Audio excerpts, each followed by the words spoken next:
The large screen in Mission Control showed a strange object moving toward Earth. General Harris stood with his arms crossed, watching the dot blink on the radar. "What do we know about it?" he asked. "Not much, sir," answered Tom, the head scientist. "It's big, it's fast, and it's definitely not one of ours." For 3 days, the strange ship had been coming closer to Earth. World leaders met in secret. They decided to send a welcome team to meet the visitors. Captain Jack Miller was chosen to lead this team. He was calm under pressure and had a way with words. His ship, the UES Horizon, was Earth's newest and best spacecraft. "Remember," Miller told his crew as they prepared to leave Earth, "we represent all humans today. Let's make a good first impression." The Horizon left Earth's orbit and headed toward the alien ship. Miller felt both excited and afraid. Humans had always wondered if they were alone in the universe. Now they had their answer. "Captain, they're sending us a message," said Linda, the communications officer. On the main screen, a face appeared.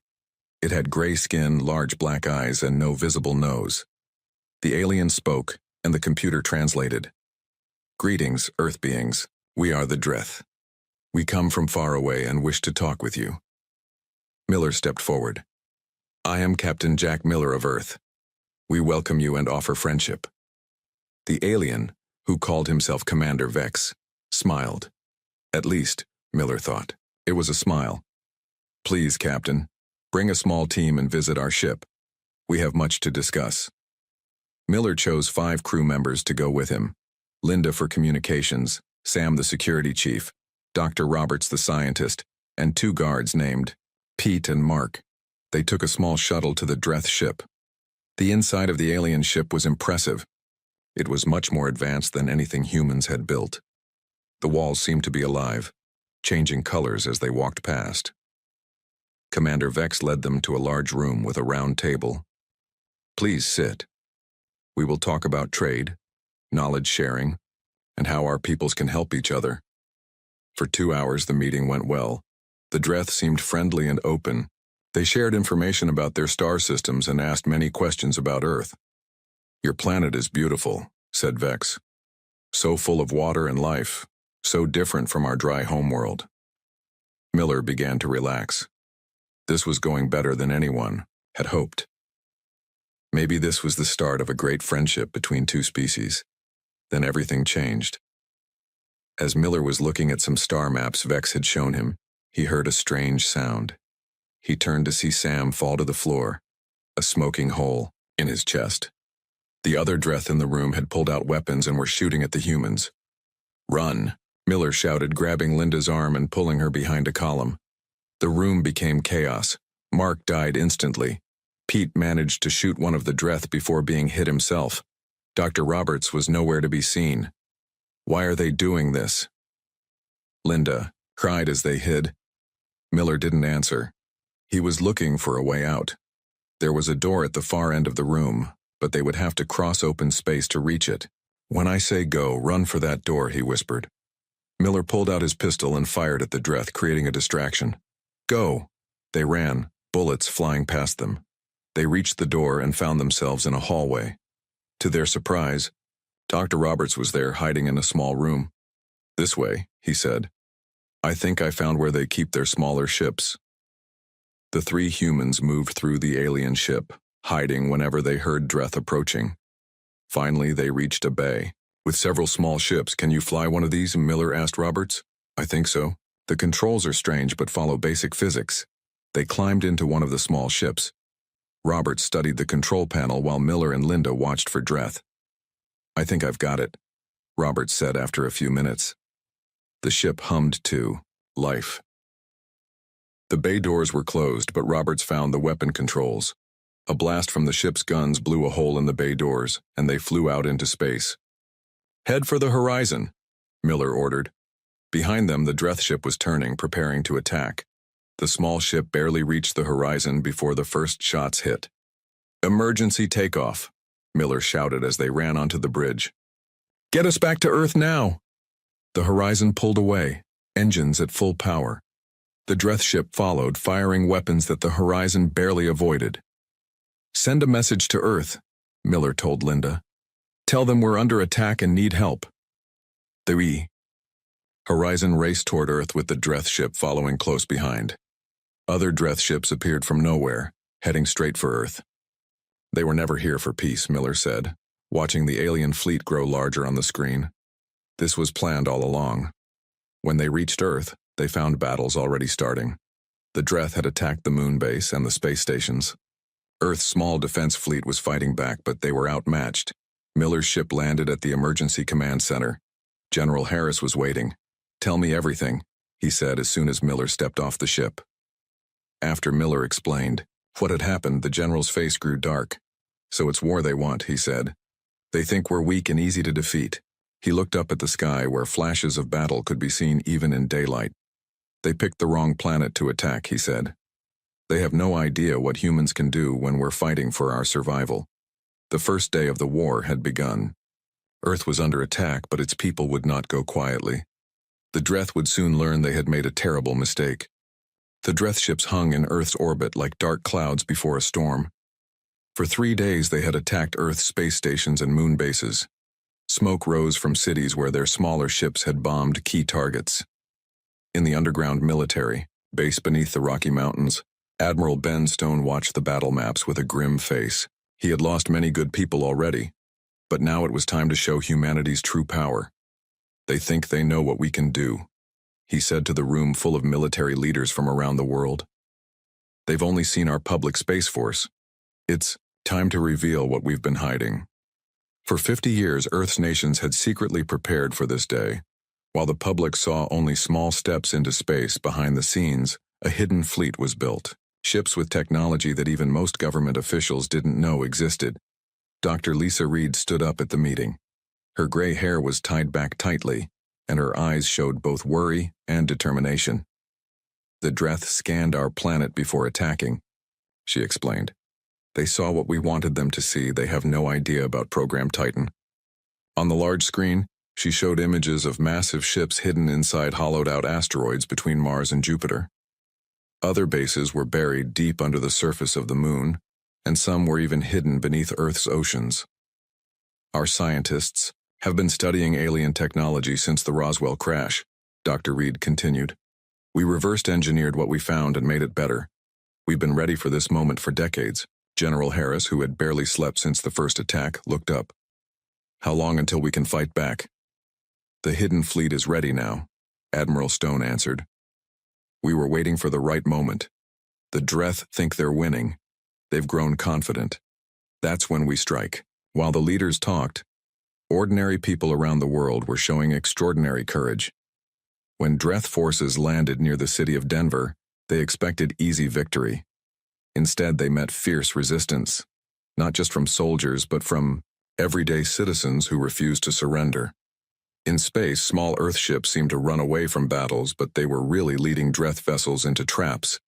Hidden weapon platforms activated when enemy ships passed by, causing unexpected damage to the alien fleet. Commander Vex watched from his main ship as reports came in of growing Earth resistance. He had been told humans were physically weak and had only basic space technology. Something wasn't right. "They are more organized than our reports suggested," he told his officers. "But it doesn't matter. We have conquered 12 worlds before this one. Earth will fall like all the others." Back on Earth, Admiral Stone gave the order everyone had been waiting for. "Activate Protocol Omega." Around the solar system, hidden bases came to life. Ships emerged from secret locations. On the dark side of the moon, doors opened in the surface, revealing launch bays filled with fighters. Deep in the asteroid belt, what looked like ordinary rocks split open, showing fully armed battleships inside. Tom Wilson was the chief engineer on the flagship of Earth's hidden fleet, the EDS Defender. At 45, he had spent his entire career working on the ship without ever seeing it leave its secret dock inside the moon. "All systems are ready, Captain," he reported. "The new shields are at full power. Weapons are hot." Captain Alex Rivera nodded. He was younger than most would expect for such an important command, but he had trained his whole life for this moment. "Launch all ships," he ordered. "Let's show these Dreth who they're really dealing with." Across the solar system, Earth's true military power revealed itself. Over 200 major warships and thousands of fighters joined the battle at once. The Dreth, who thought they were facing only the few dozen ships they had seen so far, were caught completely by surprise. On his command ship, Commander Vex watched in shock as new human ships appeared on his screens. "Where did they come from?" he demanded. "How did we miss them?" His science officer looked frightened. "They must have been hiding, Commander. Our scans showed nothing like this. They tricked us," Vex realized. "They let us think they were weak." The tide of battle turned quickly. Earth ships used technology the Dreth had never seen before. Their shields could withstand Dreth weapons much better than expected, and their own weapons caused serious damage to alien ships. What impressed the Dreth most was human tactics. Earth's fleet didn't fight like newcomers to space battle. They fought like warriors who had studied war for centuries. They used the gravity of planets to increase speed, coordinated attacks with perfect timing, and seemed to know exactly where to hit Dreth ships to cause the most damage. After 6 hours of the counterattack, the Dreth had lost 27 ships. They had to retreat farther from Earth to regroup. In the command center, Admiral Stone allowed himself a small smile as he watched the Dreth pull back. "This is just the beginning," he told his staff. "They now know we aren't as weak as they thought, but they haven't seen our full strength yet." Dr. Reed joined him at the battle map. "The captured Dreth soldiers are providing valuable information. We've learned they have a strict hierarchy and can't adapt quickly to new situations. That's a weakness we can use." Stone nodded. "They attacked, us thinking we would be an easy victory. They wanted our water and minerals. Now they're learning that humanity doesn't surrender, and we've been preparing for this day for a very long time." Outside the window of the command center, people worked with energy and purpose. The Dreth had united humanity like nothing before. Old enemies now fought side by side. Every person had a job to do, and Earth's hidden strength was finally revealed. The real war had just begun. 6 months had passed since the Dreth first attacked Earth. What they had thought would be a quick victory had turned into a long and difficult war. Now, it was time for humans to take the fight to the enemy. Captain Alex Rivera stood on the bridge of the EDS Defender, looking at the fleet of Earth ships gathered around him. There were over 300 vessels ready for the first major human offensive against the Dreth. Some were large battleships. Others were small, fast attack craft. All of them had been upgraded with new technology. "Status report," Rivera said, to his crew. "All ships report ready, Captain," answered his first officer, Mike. "Engineer Wilson has finished installing the new weapon systems on every vessel." Tom Wilson had become a hero in the months since the war began. He had studied the Dreth technology from captured ships and found ways to improve Earth's weapons. The engineer worked day and night, sleeping only a few hours before returning to his workshop. "The Dreth shields can't stop our new plasma cannons," Wilson had explained to Admiral Stone, "and I've found a way to make our own shields stronger." Admiral Stone's face appeared on the main screen of the Defender. "Captain Rivera, is your fleet ready?" "Yes, Admiral. All ships are in position." "Then Operation Thunderbolt is a go." "May God be with you all." Rivera turned to his navigation officer. "Set course for the Dreth forward base on Mars. Maximum speed." The Earth fleet moved as one toward Mars, where the Dreth had established their main base in the solar system. The aliens had taken control of the human colonies there and turned them into staging areas for attacks on Earth. On her ship, the EDS Valiant, Dr. Lisa Reed watched the approaching battle with both excitement and fear. She wasn't a military person, but her knowledge of alien biology had become too important to leave behind. "Doctor, we're receiving the final scans of the Dreth base," said her assistant. Reed studied the data. "There are over 50 Dreth ships there, plus ground forces. This won't be easy." The Dreth had become more careful since the first battles. They had learned that humans were dangerous enemies who fought with unexpected skill and determination, but they still believed their technology was superior. Commander Vex stood in his command center on Mars, looking at reports from his scouts. The humans are coming with a large fleet, he told his officers. They think they can take back this planet. We will show them how wrong they are.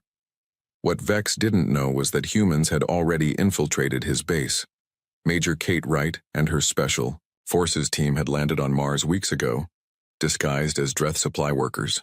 They had planted explosives throughout the base and gathered critical information about Dreth defenses. As the Earth fleet approached Mars, Wright activated her communicator. This is Falcon Team to Defender. We are in position and ready. Rivera smiled when he heard the message. Tell Falcon Team to execute in exactly 10 minutes. All ships prepare for battle. The Earth fleet suddenly split into 3 groups. One headed straight for the Dreth base as a distraction. Another moved to block any Dreth ships trying to escape.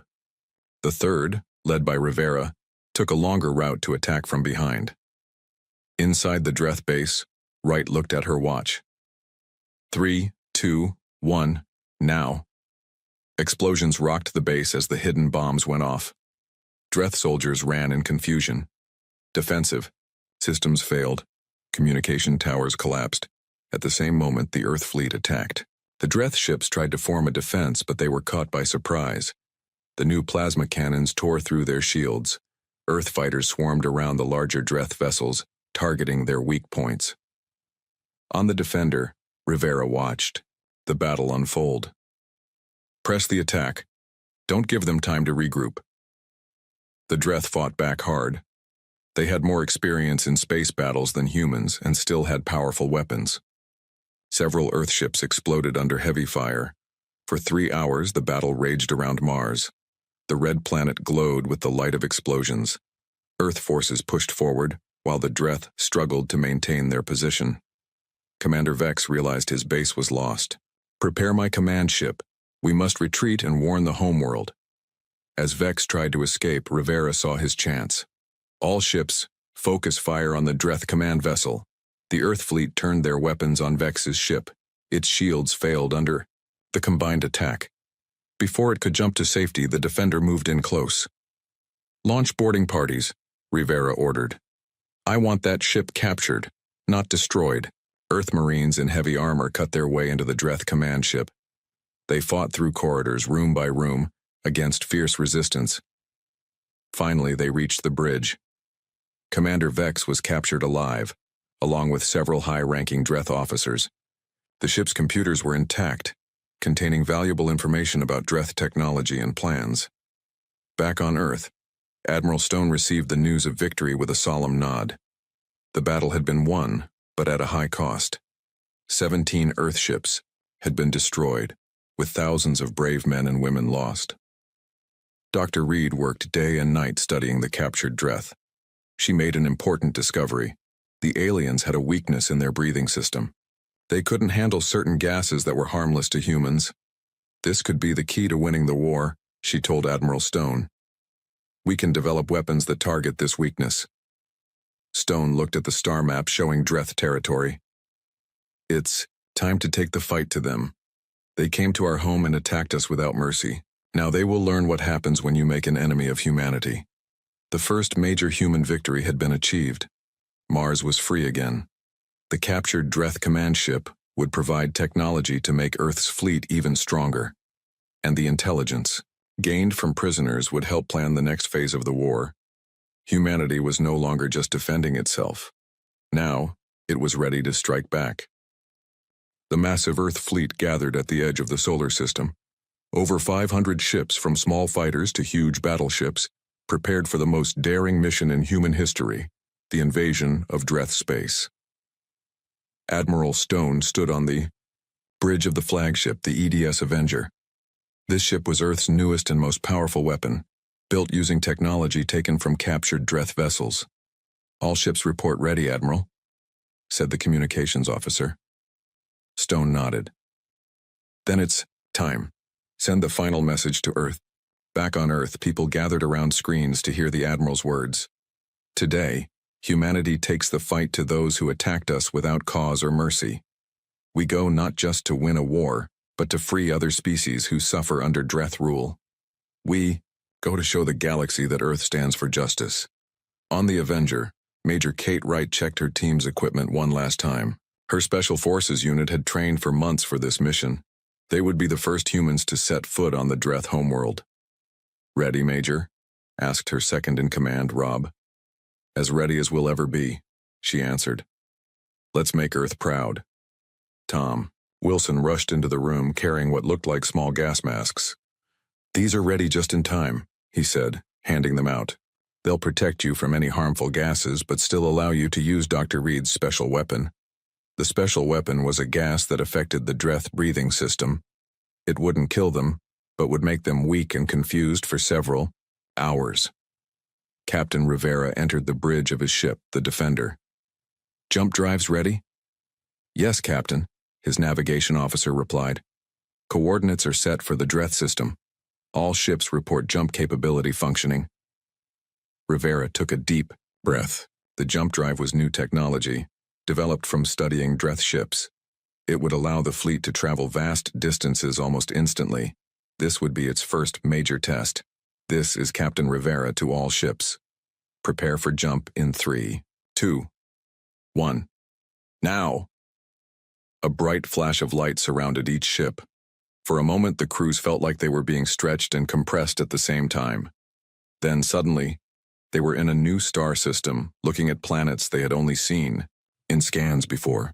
"Jump successful," reported the navigator. "All ships present and accounted for." The Dreth had no warning. They never imagined humans could reach their home system so quickly. Before they could organize a defense, Earth ships were attacking military bases on the outer planets. Major Wright and her team boarded a stealth transport. While the main fleet engaged Dreth forces, they would slip through to the homeworld on a critical mission. As the battle began, Earth forces made a surprising discovery.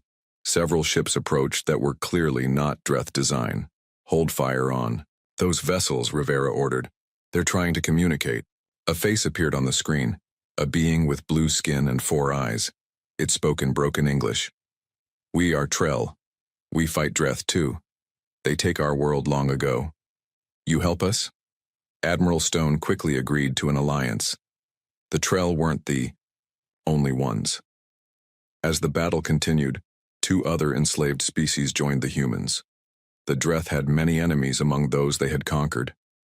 Major Wright's transport reached the Dreth homeworld under cover of the battle. Her team landed in a remote area and made their way toward the capital city. According to intelligence, their central command is in that large building, Wright told her team, pointing to a towering structure in the center of the city. The Special Forces moved silently through streets filled with panicked Dreth civilians.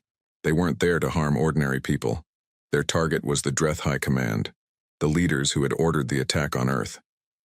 Inside the Central Command building, the Dreth leaders watched in horror as their fleet was being defeated.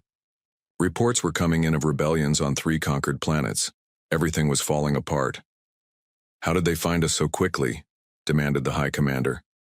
"How did they get this technology?" No one had an answer. The Dreth had always believed themselves superior to all other species. They never expected any of their victims to fight back so effectively. Major Wright's team reached the Central Command room.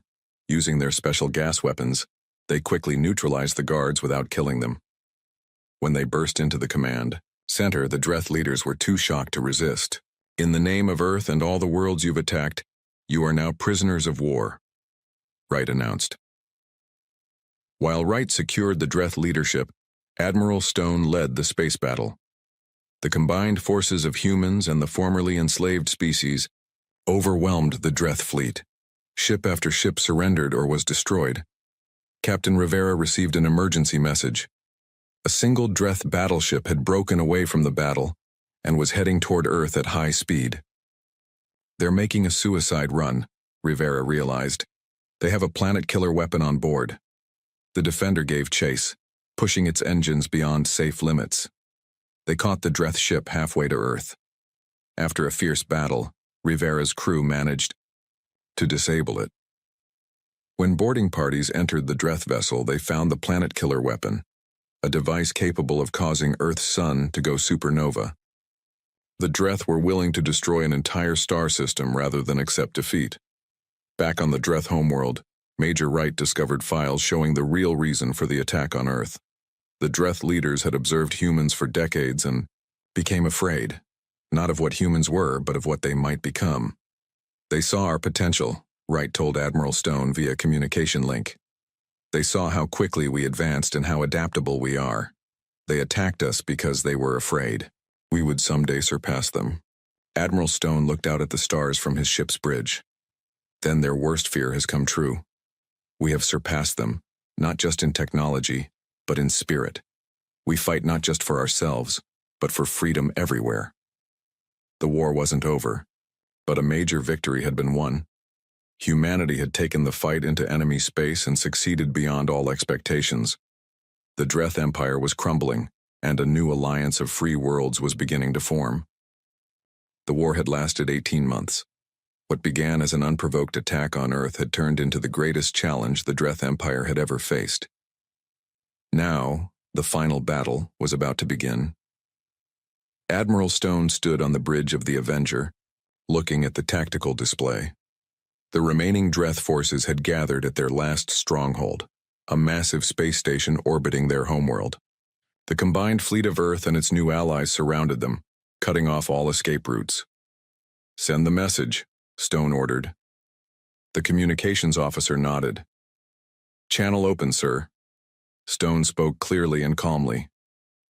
"This is Admiral Ben Stone, of Earth. Your empire has fallen. Your conquered worlds are free. You have 1 hour to surrender unconditionally." On the Dreth command station, the remaining leaders argued bitterly. Their once mighty empire had crumbled in less than 2 years. 12 conquered species had joined the humans in rebellion, and Dreth ships were being defeated everywhere. "We must fight to the last warrior," insisted War Commander Tull. "Surrender is not in our history. Our history will end today if we don't surrender," argued another leader. "The humans have shown they will accept our surrender. They don't seek to destroy our entire species." "They are weak then," Tull growled. "If we had won, we would have shown no such mercy." After heated debate, Tull seized control. He executed those who argued for peace and prepared his forces for a final, desperate battle. When the hour passed with no response, Stone sighed. "They've made their choice. All ships, prepare for battle." The Earth fleet had grown powerful. Technology from the Dreth had been combined with human innovation to create weapons and shields far superior to what either species had before. The fleet moved forward in perfect formation, led by Captain Rivera on the Defender. "All weapons ready," Rivera reported. "Special teams standing by." The special teams were groups like Major Wright's forces, who would board the Dreth station, if necessary. Dr. Reed had developed new versions of the gas that weakened Dreth soldiers without killing them. Earth wanted victory, but not genocide. The final battle began with a massive exchange of fire. The Dreth fought with the desperation of those who know they cannot win but refuse to surrender. Their weapons tore through space, destroying several Earth and Allied ships. Captain Jack Miller, who had survived the first Dreth attack 18 months ago, now commanded the battleship Retribution. He had waited a long time for this moment. "Target their main weapons array," he ordered. "Fire when ready." The Retribution's advanced plasma cannons cut through the Dreth station's shields. Other Earth ships followed, focusing their fire on key defensive systems. Meanwhile, smaller, faster vessels moved in close, dropping shield disruptors. Devices engineered by Tom Wilson to create holes in the Dreth defenses. From his command center, War Commander Tull watched as his defenses failed one by one. "Prepare the dimensional weapon," he ordered. His science officer looked shocked. "But Commander, that weapon is untested. It could tear apart space itself." "Better that than surrender," Tull snarled. On the Avenger, Dr. Reed detected a massive energy buildup on the Dreth station. "Admiral, they're powering something we've never seen before. The energy readings are off the charts." "All ships, pull back," Stone commanded. "Major Wright, your team needs to get on that station now and stop whatever they're doing." Wright and her special forces launched from the nearest ship. Using the confusion of battle as cover, they reached an airlock on the Dreth station. Fighting, Their way inside, they moved quickly toward the energy source. There, Wright pointed at a massive device pulsing with blue light. That must be it. Her team's explosives expert studied it. This thing could rip a hole between dimensions. It would destroy everything for light years around. Wright set charges while her team held off Dreth soldiers. "We've got 5 minutes to get clear," she said as they finished. "Move." As they fought their way back to their ship, Wright's team encountered War Commander Tull himself, surrounded by elite guards. "You won't stop what's coming, human," Tull said, raising his weapon. A fierce firefight erupted in the corridor. Wright's team used their gas weapons, but Tull wore a protective mask. Several of Wright's soldiers fell, but they managed to break through and reach their ship just as the charges detonated. The explosion rocked the station. The dimensional weapon overloaded and collapsed in on itself, creating a small, contained, black hole that destroyed the center of the station before disappearing. With their weapon destroyed and their station falling apart, the remaining Dreth finally surrendered. The war was over. 2 weeks later, representatives from Earth and all allied species gathered on the neutral planet Terrace for the signing of the peace treaty. Admiral Stone represented humanity, standing tall despite his exhaustion. "Today marks the beginning of a new era," he said to the assembled delegates. "The Dreth Empire is no more. In its place, we establish the Interstellar Republic, where all species have equal voice and equal rights." The former Dreth territories were freed, and the Dreth themselves were confined to their home system until they could prove they had abandoned their ways of conquest. Many believed this would take generations. Captain Miller, now an honored hero, stood by a window overlooking the beautiful planet below. Admiral Stone joined him. "Thinking about how it all began?" Stone asked. Miller nodded. "When they first attacked, I never imagined it would end like this. I thought Earth might be destroyed. Instead, we've helped create something greater than we could have imagined," Stone said. "An alliance of worlds working together." "Do you think they understand now?" Miller asked. "Do you think the Dreth finally understand why they lost?" Stone looked out at the stars. "I think they're beginning to. They attacked us because they were afraid of what we might become. They didn't realize that by attacking us, they forced us to become exactly what they feared. Not conquerors," Miller said, "but a species that would never surrender, never stop fighting for what's right." "Exactly," Stone agreed. "They attacked the wrong species. They thought we were weak because we valued peace. They didn't understand that the same spirit that makes us seek friendship with others is what makes us so dangerous when threatened." As ships from a dozen worlds moved peacefully through the sky above them, the two men watched in silence. The war had cost humanity dearly, but Earth had emerged stronger, wiser, and now part of something much larger than itself. The universe would never be the same again. And any species thinking of attacking Earth in the future would remember what happened to the Dreth. They would remember the day Earth's wrath was unbound.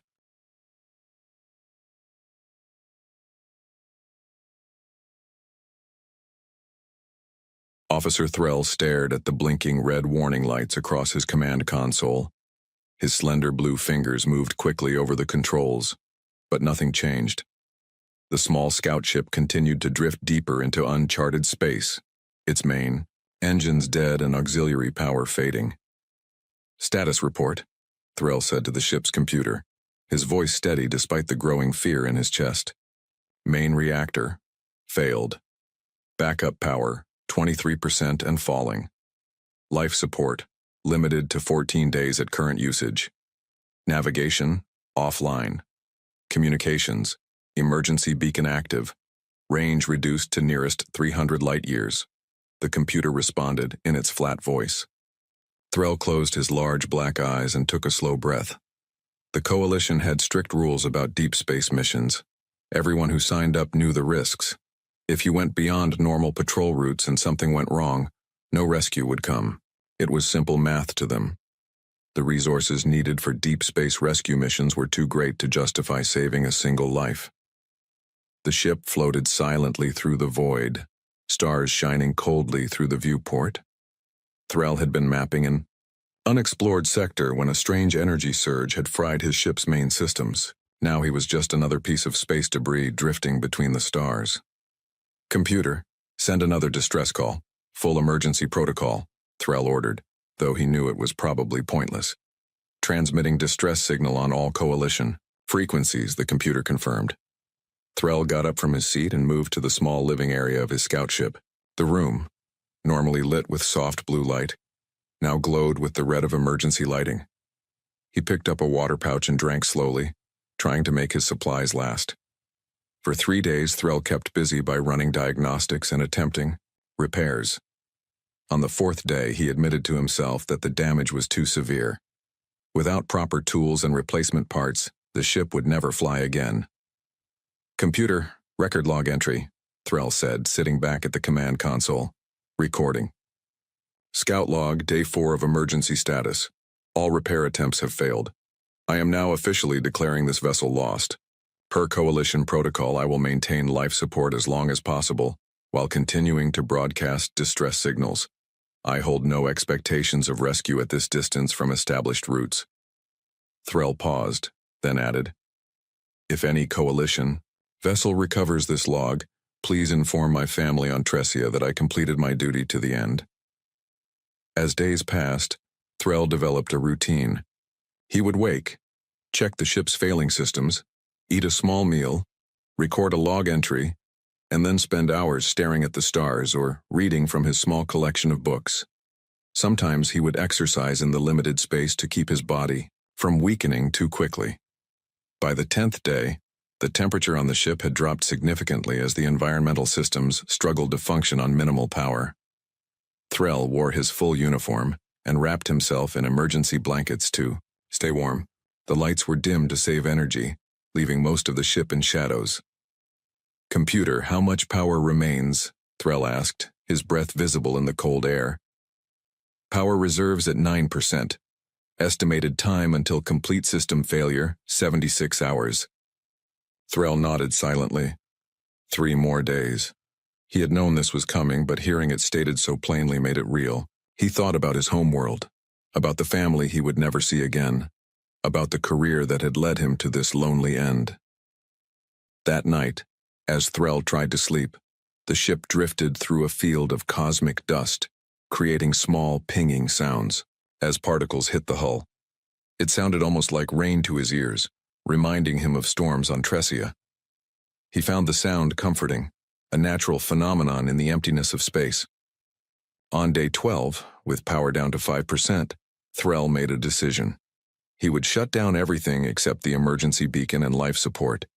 It might buy him an extra day or two, though he knew it changed nothing in the end. "Computer, deactivate all non-essential systems," he ordered. "Warning. This action will disable internal sensors, most lighting, and temperature control. Confirm?" "Confirmed," Threll said. The ship went almost completely dark.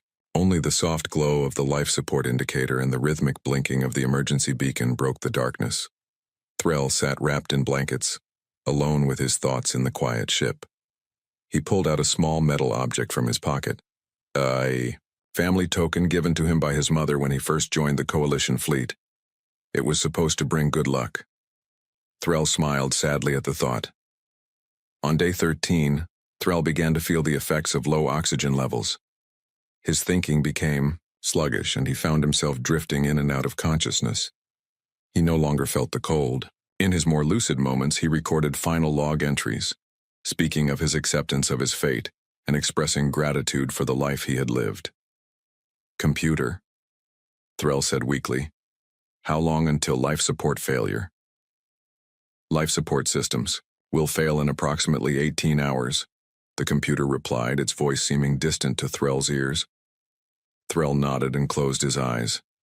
He had done everything by the book. He had followed all protocols. He had been a good officer. Now, all that remained was to face the end with dignity. As he drifted into unconsciousness again, Threll dreamed of flying through the stars without a ship, free and peaceful. In his dream, a bright light appeared in the distance, growing larger as it approached. Part of him wondered if this was what death looked like, a bright light coming to take him away. What Threll couldn't know was that the emergency beacon's signal weak as it was, had reached the edges of an unexplored system. There, a ship unlike any in the Coalition fleet had picked up the faint cry for help. And unlike the Coalition, its crew didn't believe in leaving anyone behind, not even an alien stranded in the depths of space. The last thing Threll's failing, sensors recorded, was a large vessel approaching, its design unknown to Coalition databases. As consciousness slipped away, Threll never heard the computer's final alert. Warning: unknown vessel approaching. Configuration does not match Coalition. Records: attempting to establish communication. Captain Mark Wilson stood on the bridge of the UES Defender, the newest warship in Earth's growing fleet. The massive vessel cut through the darkness of space with quiet power, its hull gleaming under the light of distant stars. This was the Defender's first mission beyond the borders of human space, a show of strength and capability to the wider galactic community. Status report, Wilson said, his voice calm and steady. All systems normal, Captain, replied First Officer Rivera. From her station, we're maintaining course through Sector 47. No significant contacts on sensors. Wilson nodded. The mission was simple: patrol the border of human space, collect data on this largely unmapped region, and return home. Earth was still new to interstellar politics, having joined the galactic stage only 30 years ago. Most advanced species viewed humans as primitive newcomers, barely worth diplomatic attention. "Sir," called Lieutenant Parker from the communication station, his brow furrowed in concentration. "I'm picking up something strange." Wilson walked over to Parker's station. "What kind of strange, Lieutenant?" "A signal, sir. Very weak. It's not matching any known Earth pattern." Parker adjusted his controls. "It's repeating the same sequence over and over." "Could be natural phenomenon," Rivera suggested. "Space has plenty of weird signals." Parker shook his head. "No, this is definitely artificial. The pattern is too regular, too structured." Wilson thought for a moment. "Can you determine the source?" "Working on it, sir." Parker's fingers moved quickly over his console. "It's coming. From deep in uncharted space, at least 3 days' journey at our current speed." Wilson turned to the main view screen, which showed nothing but stars. Earth Command had been clear about the mission parameters. Stay within the designated patrol route, avoid contact with unknown vessels, and do not engage in rescue operations without proper authorization. Investigating a strange signal in uncharted space wasn't part of the plan. "Sir," Parker said quietly, "I think it's a distress call." The bridge fell silent. Wilson felt all eyes turn to him. "Are you certain?" he asked. "Not completely, but the pattern matches what we know about emergency beacons. It's just not human." Parker looked up at his captain. "If someone's in trouble out there..." Wilson returned to his command chair and sat down, weighing his options. Earth Command would order them to continue their patrol and report the signal for future investigation. That was the safe play. That was protocol. "How long has the signal been active? Based on degradation?" Wilson asked. Chief Engineer Adams spoke up from her station. "Based on the signal strength and pattern decay, I'd estimate at least 2 weeks, sir." 2 weeks. Whoever sent that signal had been waiting for help for 2 weeks. Wilson made his decision. "Navigator, plot a course to the signal source, maximum speed." Rivera stepped closer to Wilson's chair. "Sir, Earth Command was specific about..." "I know what Command said, Number 1. Wilson's voice was firm. "But we're not leaving someone to die out here just because of protocol. If that was one of our ships, we'd want someone to respond." He turned to face her. "Besides, this is exactly the kind of goodwill Earth needs to establish with the galactic community." Rivera nodded slowly. "Course plotted, sir. 3 days at maximum speed." "Execute," Wilson ordered. The Defender changed course, its powerful engines pushing it deeper into uncharted space. For 3 days, the human warship raced toward the fading signal. The crew worked in shifts, analyzing the distress call and preparing for all possibilities. They could be flying into a trap, or they could find nothing but floating debris. The unknown made everyone tense. "Signal source will be in visual range in 5 minutes," Parker announced on the 3rd day. Wilson stood from his chair. All hands to alert status, medical team on standby. Let's see what we've got out there. The main screen switched to forward view, showing empty space at first. Then as the ship's sensors adjusted, a small object appeared. A vessel, but tiny compared to the Defender. Can we identify it? Wilson asked. Running it through our database now, sir, Rivera replied. It matches Coalition design. A scout ship typically carries a crew of 1 or 2. Wilson frowned. The Coalition was one of the oldest and most advanced groups in known space. They viewed humans as barely evolved primates unworthy of serious attention. They were also known for their strict policies, including their infamous no-rescue protocol for deep space operations. Life signs? Wilson asked quickly. The science officer, Lieutenant Bell, worked at her station. Very faint, sir. 1 life form, barely registering. Their ship is almost completely without power. Life support is failing. Radiation levels? Asked Chief Engineer Adams. Safe for approach, Bell confirmed. Wilson nodded. Bring us alongside. Prepare boarding team, medical, engineering, and security. I want that survivor on our ship in the next 15 minutes. Sir, Rivera said quietly. Coalition law states that their personnel are not to be removed from their vessels without proper authorization, even in emergency situations. Wilson looked at his first officer with steady eyes. We're not in Coalition space and that pilot is dying. Earth law says we help. That takes priority on my ship. The massive human warship moved carefully alongside the tiny scout vessel. In the cold darkness of deep space, the Defender's lights illuminated the damaged alien craft, revealing scorch marks and damage across its hull. Boarding team ready, sir, reported the security chief. Wilson nodded. Proceed. As the boarding team prepared to cross to the alien vessel, Wilson stared at the small ship on the screen. He didn't know who was inside or what problems this rescue might create with the Coalition. He only knew that leaving someone to die alone in the emptiness of space was unthinkable to him and to humanity as a whole. We're coming for you, he whispered to the unknown pilot. Just hold on a little longer. Dr. Anna Hayes checked her medical kit one last time as she stood in the Defender's airlock with the rescue team. 6 people in total, 2 medical staff, 2 engineers, and 2 security officers, all wearing sealed environmental suits. Nobody knew what conditions they would find inside the alien vessel. Remember, Lieutenant Foster, the security lead, reminded them, we don't know if the Coalition pilot is conscious or how they'll react to humans. Stay alert. Dr. Hayes nodded. In her 5 years as chief medical officer on various Earth ships, she had treated dozens of alien species but never a Coalition member. The Coalition kept to themselves, considering most other species, especially humans, as primitive and unworthy of their attention.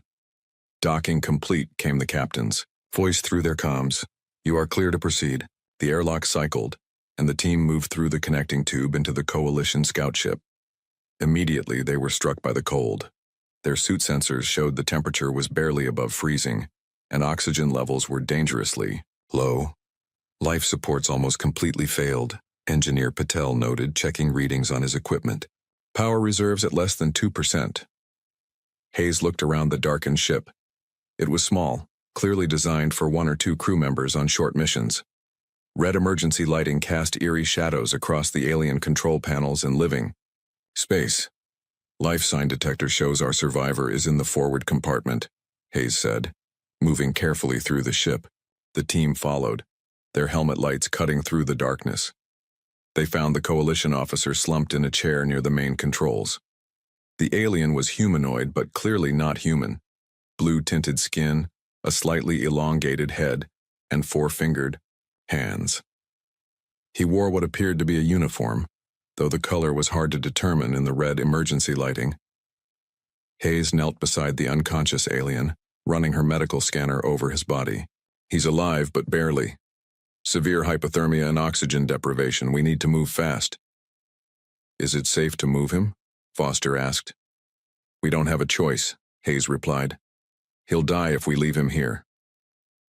Engineer Patel was examining the ship's systems. This vessel is beyond repair with what we have on hand.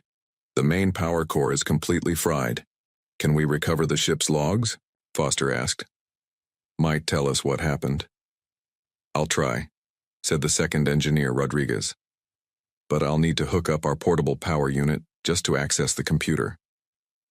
While Rodriguez worked on the computer systems, Hayes and her medical assistant prepared the alien for transport.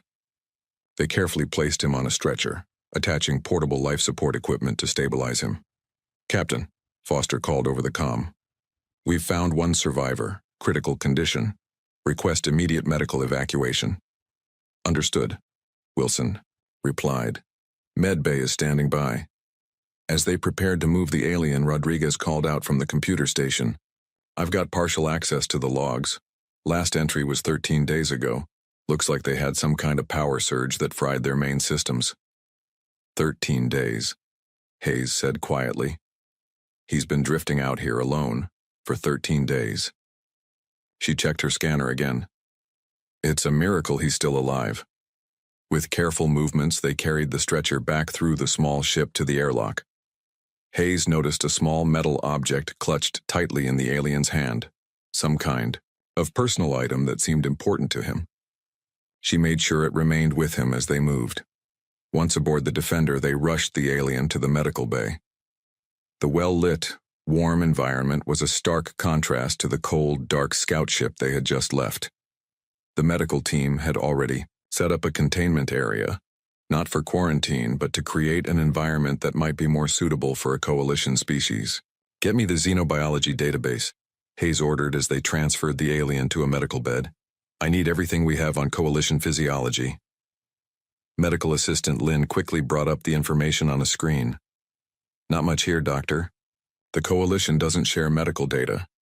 Then we'll work with what we have, Hayes said, studying the readings. Body temperature is well below what seems to be their normal range. Respiratory system shows signs of stress from low oxygen. We need to warm him gradually and get his oxygen levels stabilized. For the next hour, Hayes and her team worked to save the alien's life.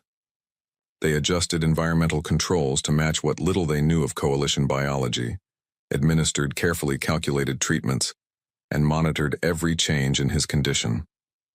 On the bridge, Captain Wilson received regular updates from the medical bay. Sir, Rivera said, Earth Command has responded to our situation report. They're not happy about our detour.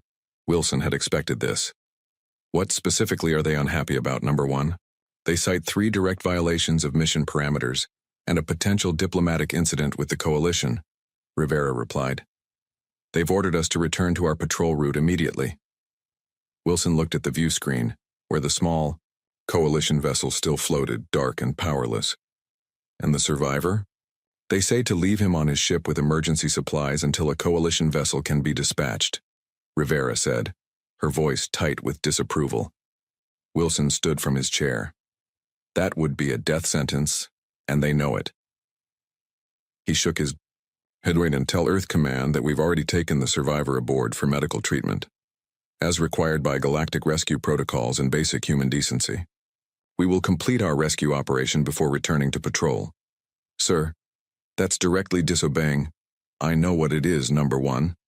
Wilson interrupted calmly. Note my decision in the log. I take full responsibility. Back in the medical bay, Dr. Hayes noticed the alien's vital signs beginning to stabilize. His breathing became more regular and his body temperature was slowly rising to safer levels. Doctor, Lynn called. I think he's regaining consciousness. Hayes moved quickly to the alien's side. The coalition officer's eyes fluttered open, large, black eyes that blinked slowly as they tried to focus. He looked around in obvious confusion, taking in the unfamiliar surroundings and the human faces watching him. You're safe, Hayes said, speaking clearly and calmly. We found your ship adrift. You're aboard the Earth vessel Defender. We're providing medical care. The alien stared at her, clearly struggling to understand what had happened. When he finally spoke, his voice was weak and raspy, but the ship's translation system captured his words. Why? Why did you come for me? The simple question hung in the air. To the Coalition, with their strict protocols about deep space rescue, The humans' actions made no logical sense. The resources, the risk, the diplomatic complications, all for a single life. Hayes looked into those alien eyes and gave the only answer that mattered. Because you needed help, she said. And that's what humans do. 3 days had passed since the rescue. Officer Threll, now recovering in the Defender's medical bay, watched the humans with a mixture of curiosity and confusion. These creatures, considered primitive by coalition standards, had saved his life when his own people had left him to die. Dr. Hayes entered the medical bay carrying a tablet. "How are you feeling today?" she asked, checking his vital signs on the monitor. "Better," Threll replied. His translator device, repaired by the ship's engineers, converted his words to English. "Your treatments are effective despite your limited knowledge of my species." Hayes smiled. "We're good at adapting. It's a human trait." Threll nodded slowly. The concept of adaptation was known in coalition science, of course, but not particularly valued. Stability and predictability were the coalition's highest goals. "May I ask why your ship was alone in that sector?" Hayes asked as she adjusted his medication. Threll hesitated. Coalition protocols were strict about sharing information with less advanced species, but these humans had saved him when his own people abandoned him to die. He owed them something. "I was on a mapping mission," he explained. "The Coalition sends scout ships to chart unexplored regions. It is considered essential but expendable work." "Expendable?" Hayes frowned. "Yes. The Coalition calculates resource allocation carefully. Deep space scouts understand that rescue operations are not approved if difficulties arise beyond certain boundaries." Threll's large eyes studied her reaction. "It is simply mathematics." Hayes looked troubled by this explanation. But before she could respond, Captain Wilson entered the medical bay. "Doctor, how's our guest doing?" he asked. "Recovering well," Hayes replied. "Captain, this is Officer Threll of the Coalition Scout Division." Wilson approached Threll's bed. "Good to see you awake, officer. I'm Captain Mark Wilson of the United Earth Ship Defender." "You have my gratitude, Captain," Threll said formally, "though I do not understand why you diverted your vessel to save me." Wilson seemed surprised by the question. "Because you needed help. That's reason enough. At significant cost to your mission and possible diplomatic complications," Threll noted. "The calculation does not balance." Wilson smiled slightly. "Humans don't always make decisions based on calculations." Later that day, Engineer Rodriguez entered the captain's ready room, carrying a data tablet. Wilson looked up from his desk. "You wanted to see me, Rodriguez?" "Yes, sir. I've completed the analysis of the data we recovered from the Coalition scout ship."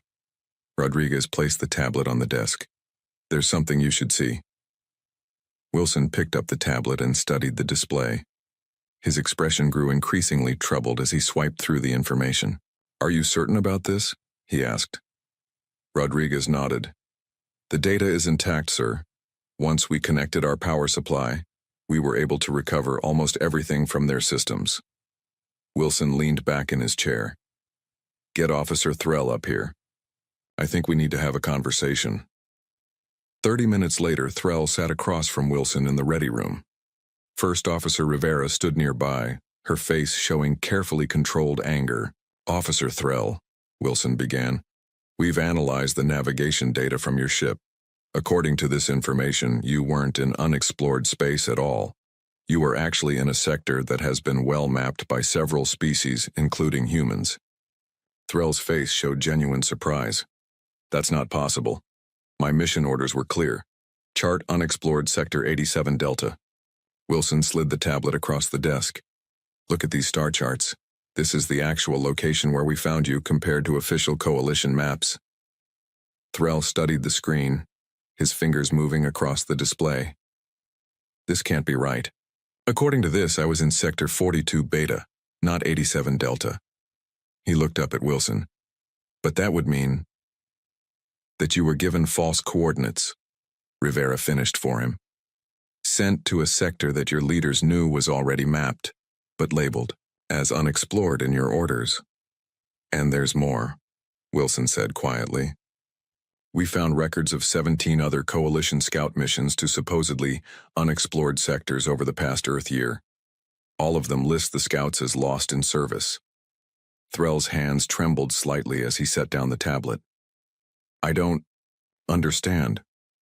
Why would the Coalition send scouts to already mapped regions and claim they were unexplored? Wilson and Rivera exchanged glances. We have a theory, Wilson said.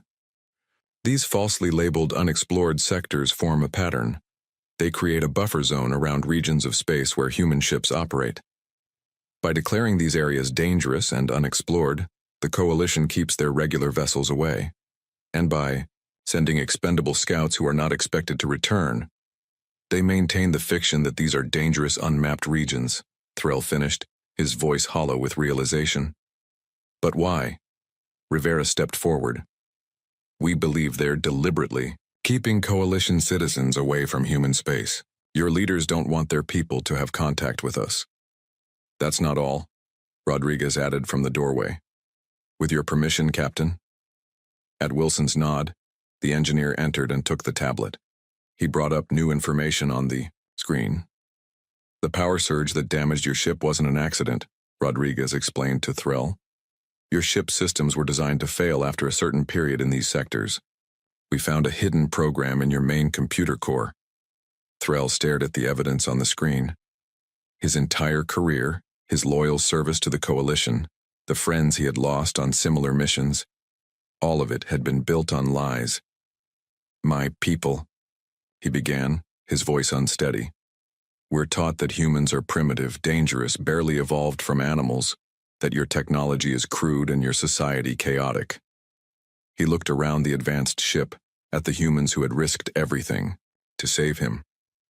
None of that appears to be true. The Coalition has been lying to its people about us, Wilson said gently, and they've been sacrificing scouts like you to maintain those lies. Threll sat in silence for a long moment, processing this devastating truth. When he finally spoke, his voice was firm despite his obvious emotional turmoil. Captain Wilson, I need to see all the evidence you've gathered, and then I need to decide what to do with it.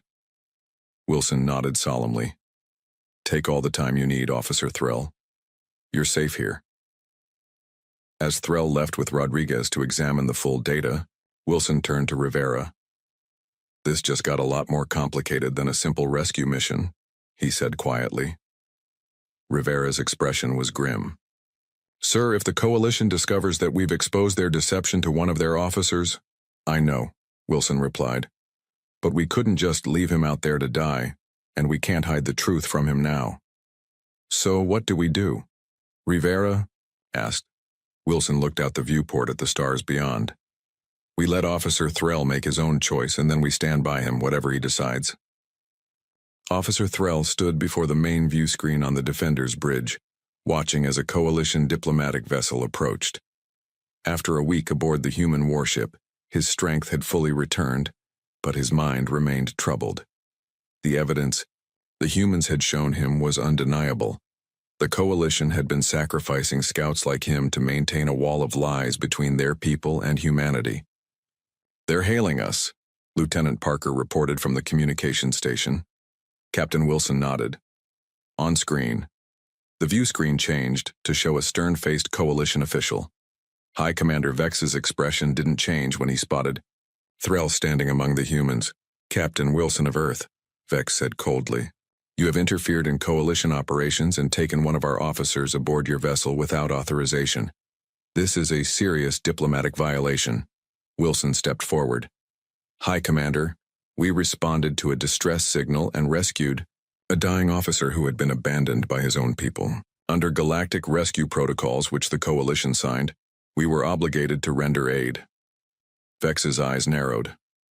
Officer Threll was on a classified mission in unexplored space. He understood the risks.